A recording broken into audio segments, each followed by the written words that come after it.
Hello मेरे प्यारे students, मैं उम्मीद करता हूँ आपकी पढ़ाई बेहतर चल रही होगी। ये है डेली कैप्सूल करंट अफेयर का और आज की तारीख है 21 अक्टूबर 2021।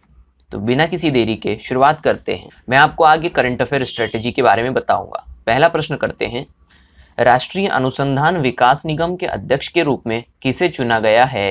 इसका सही आंसर आएगा ऑप्शन बी यानी कि अमित रस्तोगी। NRDC यानी कि नेशनल रिसर्च डेवलपमेंट कॉरपोरेशन, यहाँ पर आप देख सकते हैं फैसिलिटेटिंग टेक्नोलॉजी ट्रांसफ़र सिंस 1953, यानी कि यह एक ऐसा संगठन है जो कि किसी भी संस्थान, विश्वविद्यालय, महाविद्यालय में होने वाली इन्वेंशन यानी खोजों को व्यावसायिक रूप से मार्केट में पहुंचाने का काम करता है, यानी पेटेंट और उसे व्यवसाय के रूप में बदलने का काम करता है।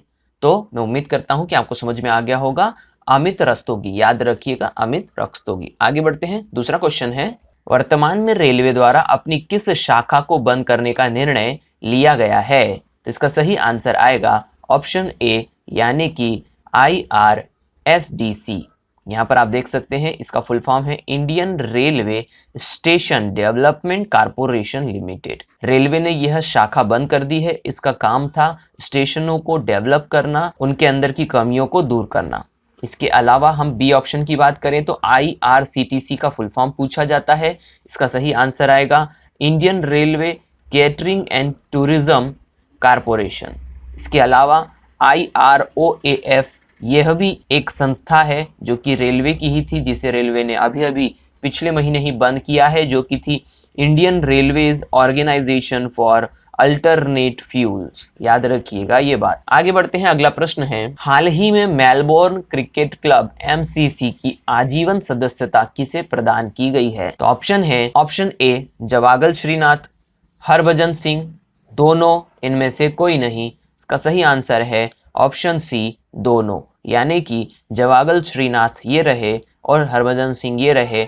इन दोनों को मेलबोर्न क्रिकेट क्लब की सदस्यता यानी आजीवन सदस्यता दी गई है। यह गौरव इन्हें प्राप्त हुआ है। याद रखिएगा MCC यानी कि Melbourne Cricket Club Lord's Cricket Ground के नाम से भी जाना जाता है। लॉर्ड्स क्रिकेट ग्राउंड क्रिकेट के इतिहास में बहुत बड़ा नाम रखता है। आगे बढ़ते हैं। अगला प्रश्न है, भारत का भूस्थानीय ऊर्जा मानचित्र किसके द्वारा लॉन्च किया गया है?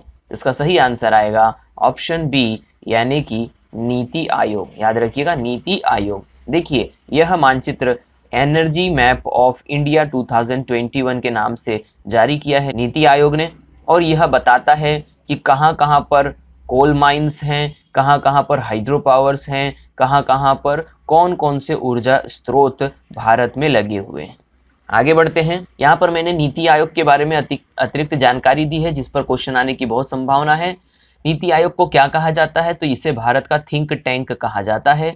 इसकी स्थापना 1 जनवरी 2015 में हुई थी। इसका मुख्यालय नई दिल्ली में है। इसके अध्यक्ष नरेंद्र मोदी यानी कि देश के प्रधानमंत्री हैं। नीति आयोग के अध्यक्ष देश के प्रधानमंत्री होते हैं, ये बात याद रखिएगा। उपाध्यक्ष राजीव कुमार हैं। नीति का मतलब है national institution for transforming India. इस पर भी एक क्वेश्चन आ चुका है। आगे बढ़ते हैं। गुजरात के गांधीधाम में किसके द्वारा आयुष वन का उद्घाटन किया गया है? तो इसका सही आंसर आएगा ऑप्शन बी यानी कि सर्वानंद सोनोवाल। सर्वानंद सोनोवाल ये रहे उद्घाटन करते हुए। ध्यान से समझिएगा, यह आयुष मंत्रालय के मंत्री हैं और आयुष वन आयुर्वेदिक दवाओं यानी आयुर्वेदिक पौधों के उपज के लिए बनाया गया है। याद रखिएगा। आगे बढ़ते हैं। यदि हम निर्मला सीतारमण की बात करें तो ये देश की फाइनेंस मिनिस्टर यानी वित्त मंत्री हैं। मनसुख मंडाविया की यदि हम बात करें तो ये health and family welfare minister हैं। यदि हम डॉक्टर S जयशंकर की बात करें तो यह भारत के विदेश मंत्री हैं। याद रखिएगा। आगे बढ़ते देखिए करंट अफेयर स्ट्रेटेजी के बारे में समझ लेते हैं। मैं डेली करंट अफेयर कंप्लीट करवाता हूं 10 to 12 मिनट्स का, फिर मैं इसे वीकली में कन्वर्ट करता हूं और फिर मैं इसे मंथली करंट अफेयर में कन्वर्ट कर देता हूं। इस प्रकार से करंट अफेयर आपका 3 लेयर में हो जाता है, जिससे आपको बहुत मदद मिलती है। इसके साथ साथ मैं मंथली PDF भी अवेलेबल करवाता हूँ जिसमें सारी डिटेल्स, पिक्चर्स और अतिरिक्त जानकारी होती है। तो ये है हमारी करंट अफेयर स्ट्रेटेजी। आगे बढ़ते हैं। अगला प्रश्न करते हैं, किस साहित्यकार ने अमेरिका का सर्वोच्च ट्रांसलेशन पुरस्कार 2021 जीता है? तो इसका सही आंसर आएगा ऑप्शन सी तेजस्विनी निरंजन, ये रही तेजस्विनी निरंजन। याद रखिएगा, इन्होंने कन्नड़ साहित्य के बहुत सारे साहित्यों को इंग्लिश में कन्वर्ट किया है और इसीलिए इन्हें ट्रांसलेशन यानी अनुवाद पुरस्कार मिला है 2021 का, जो कि अमेरिका में मिलता है। अन्य अनुवादों की यदि हम बात करें तो इतिहास से संबंधित क्वेश्चन है। उपनिषद ग्रंथ जो है उसे दारा शिकोह द्वारा अनुवाद किया गया था और उसका नाम रखा गया था सर्र ए अकबरी। याद रखिएगा, सर्र ए अकबरी। आगे बढ़ते हैं, नल दमयंती, यह भी एक काव्य है जिसे फैजी ने अनुवाद किया था और उसका नाम रखा था सहेली।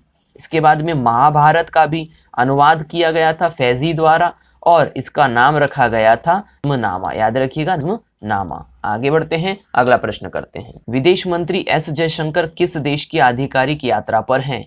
तो इसका सही आंसर आएगा ऑप्शन सी, यानी कि इजराइल। ये रहे जयशंकर। ध्यान से समझिएगा, अभी पिछले वीडियो में मैंने न्यू क्वाड के बारे में आपको क्वेश्चन करवाया था, तो वह उस न्यू क्वाड में इजराइल भी शामिल था। तो यहाँ पर इजराइल की ही यात्रा पर उस न्यू क्वाड के ऊपर काम किया जा रहा है। ध्यान से समझते हैं, यहाँ पर इजराइल की राजधानी है जेरूशलम, भाषा है हिब्रू, मुद्रा है न्यू शेकल, राष्ट्रपति का नाम है इसाक हरजोग। याद रखिएगा, ये अन्य डेटा पे भी क्वेश्चन आने की संभावना रहती है। भारतीय भारोत्तोलन संघ IWF के नए अध्यक्ष के रूप में किसे चुना गया है? तो इसका सही आंसर है ऑप्शन ए, यानी सहदेव यादव। ये रहे सहदेव यादव। आगे बढ़ते हैं, इंटरनेशनल टेबल टेनिस फेडरेशन की अंडर 17 रैंकिंग में प्रथम स्थान किसने प्राप्त किया है?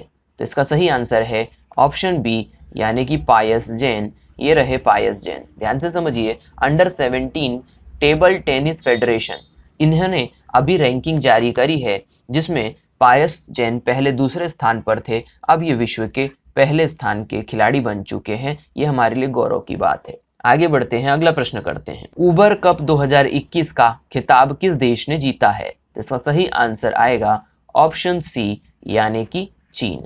उबर कप 2021 जीता है चीन के द्वारा। ये बात याद रखिएगा, सही है चीन। अगला प्रश्न है, थॉमस कप 2021 किसके द्वारा जीता गया है? तो इसका सही आंसर आएगा ऑप्शन बी, यानी कि Indonesia. Option B, Indonesia. Thomas Cup 2021 Indonesia द्वारा जीता गया है। आगे बढ़ते हैं, Sir Syed Ahmad Khan reason, religion and nation नामक पुस्तक किसके द्वारा लिखी गई है?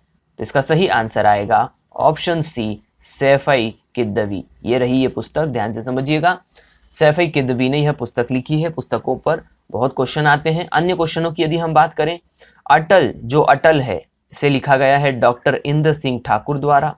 लिविंग माउंटेन पुस्तक लिखी गई है अमिताभ घोष द्वारा। और आई एम नॉट मसीहा पुस्तक लिखी गई है सोनू सूद द्वारा। तो यह क्वेश्चन भी आने की संभावना रहेगी। भारत द्वारा किस पड़ोसी देश को 3.1 million litre quality nano nitrogen liquid fertiliser निर्यात करने का निर्णय लिया गया है? तो इसका सही आंसर आएगा ऑप्शन डी, यानी कि श्रीलंका। श्रीलंका को भारत ने यह पहली खेप 3.1 मिलियन लीटर की पहुंचाई है।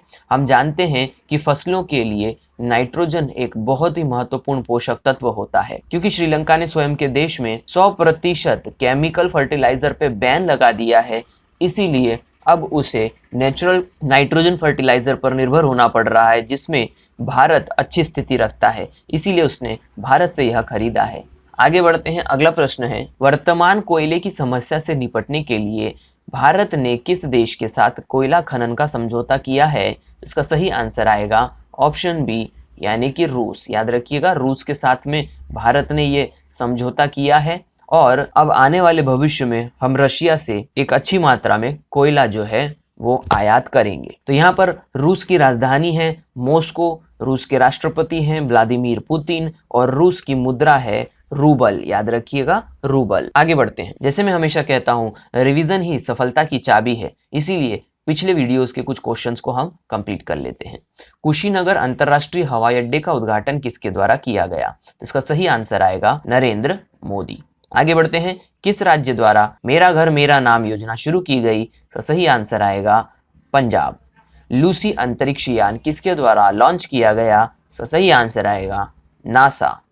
अंतरराष्ट्रीय गरीबी उन्मूलन दिवस कब मनाया जाता है? आंसर है 17 अक्टूबर। अगला है प्रश्न, कई राज्यों द्वारा ग्रीन क्रैकर्स को अनुमति दी गई है। यह क्या है? कम उत्सर्जन वाले पटाखे। तो मैं उम्मीद करता हूं कि आपने सभी प्रश्नों का सही जवाब सोच लिया होगा। यदि अभी तक आपने चैनल सब्सक्राइब नहीं करा है तो चैनल को सब्सक्राइब कर दीजिए, बेल आइकन बटन को दबा दीजिए ताकि सभी वीडियोस आपको समय पर मिल सके। अन्य वीडियोस आंकड़ों पर भी मैं डालता रहता हूं जिससे आपको बहुत मदद मिलेगी। तो स्वस्थ रहिए, मस्त रहिए, मिलते हैं नेक्स्ट वीडियो में।